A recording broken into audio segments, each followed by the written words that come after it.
Thanks very much, Philip, and thank you to Respublica for giving me this platform. It was a tremendous thrill when Philip and I first met, because we come from completely different sort of political and intellectual traditions, and we had lunch, as you do, and discovered by the time we got to pudding that we agreed on practically everything. It was a tremendously life-enhancing experience, so I'm delighted to be here.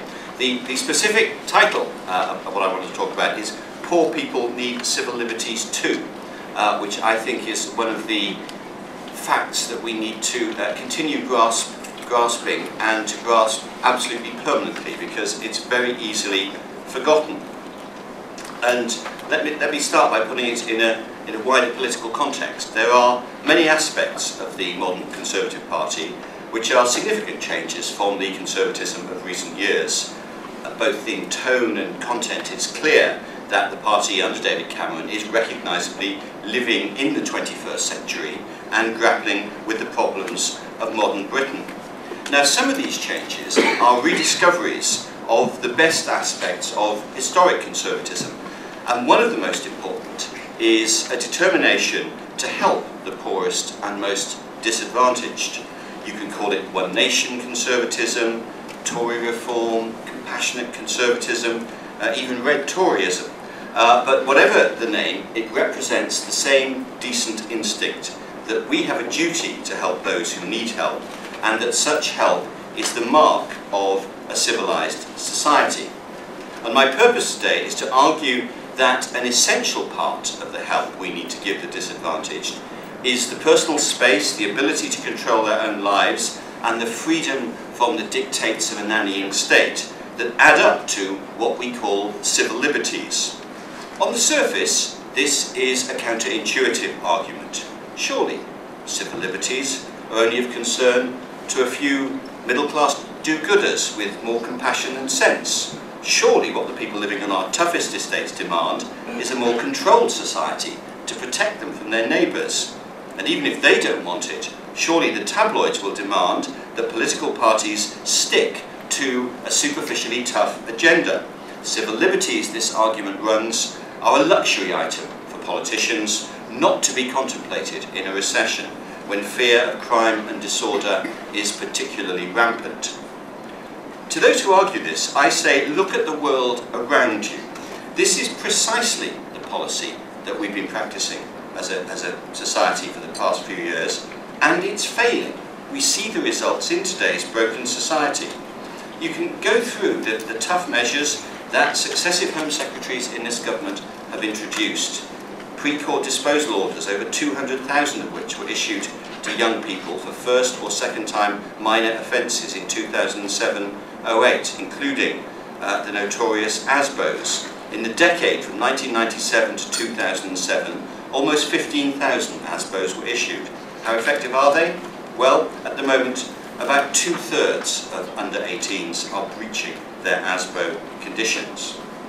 Another measure, stop and search. There were over 1 million stops and searches of people last year, with the Metropolitan Police accounting for almost 40% of all stop and searches recorded in England and Wales. And some of these were under Section 44 for terrorism purposes, which the government's own independent reviewer of terrorism has criticised for being used inappropriately, saying that examples of poor or unnecessary use of Section 44 abound. Britain leads the world in the use of CCTV, as Philip's already mentioned. We've all got our favourite facts about CCTV. There are an estimated 4 million cameras in the UK. About 60,000 of these are controlled by local authorities, which equates to one council-owned CCTV camera for every 1,000 people in this country. Walking down the streets in England, a person can be captured by up to 30 cameras in one day. And our children are more and more on government databases.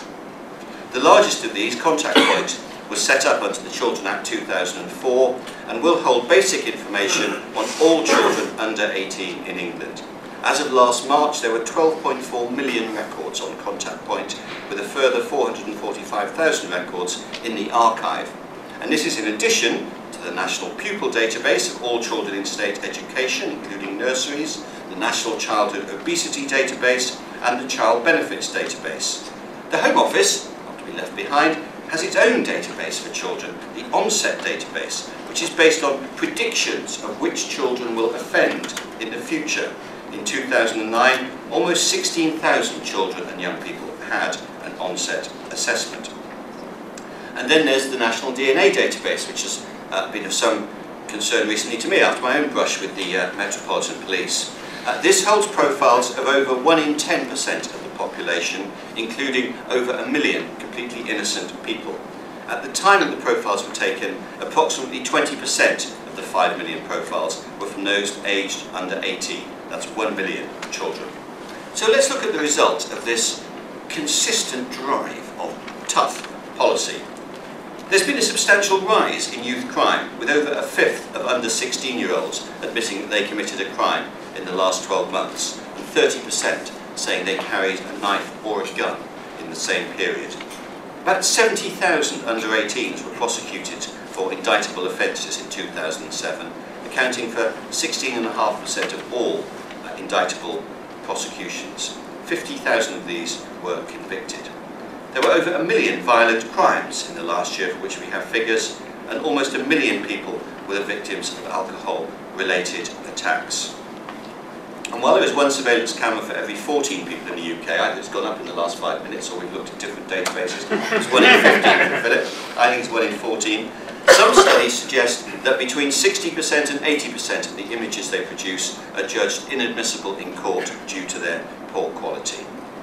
And the effects of all this are also seen in the education system. In the last academic year, there were more than 8,000 permanent exclusions from schools. And look at the figure for fixed period exclusions from state-funded secondary schools, it's 324,000. Children who are eligible for free school meals are around 3 times more likely to receive either a permanent or fixed period exclusion than children who are not eligible for free school meals. And the rise of NEETs, young people not in education, employment or training, shows that the latest figures for England are there are almost 20% of those aged 18 to 24 are classed this way in the third quarter of last year. 500,000 young people are claiming incapacity benefit, and 1 in 6 children in this country, in the UK, grows up in a workless household, the highest in the whole of Europe. So it seems to me it is absolutely staring in the face of anyone who cares to look that toughness on its own is not enough. It's not working. We have gone consistently down the route of more policing, more intrusion, more databases, more surveillance and more nannying. And what we have before us, in the facts we've just heard, is a divided and broken society. And it's not just at the edge, at the crime and public disorder edge of society. Actually, promoting equality is getting less easy in this country. Opportunities to rise up the socio-economic scale have lessened under this government in the last 10 years.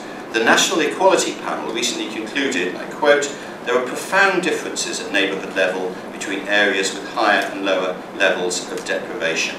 The median equivalent net income in the poorest tenth of areas in England is 30% below that for the rest of the country. Median total wealth in the poorest tenth of areas is only 16% of the national median."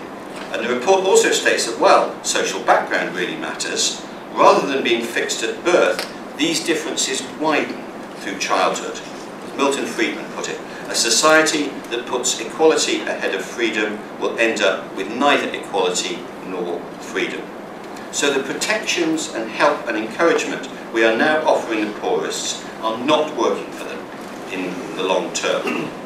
Of course we need better and more effective policing everywhere, perhaps especially in areas with a combination of disadvantages. I'm not arguing that the state should stop trying to protect and encourage them, rather that it has been short-sighted and ineffective in the way it's trying to do so. We've become a walk-on-by society, tying up the police in red tape and performance targets. And a recent report concluded that one result of this is to have created a nation of passive bystanders, with 6 out of 10 people saying they'd be unwilling, for example, to intervene to stop a group of 14-year-old youths vandalising a bus shelter.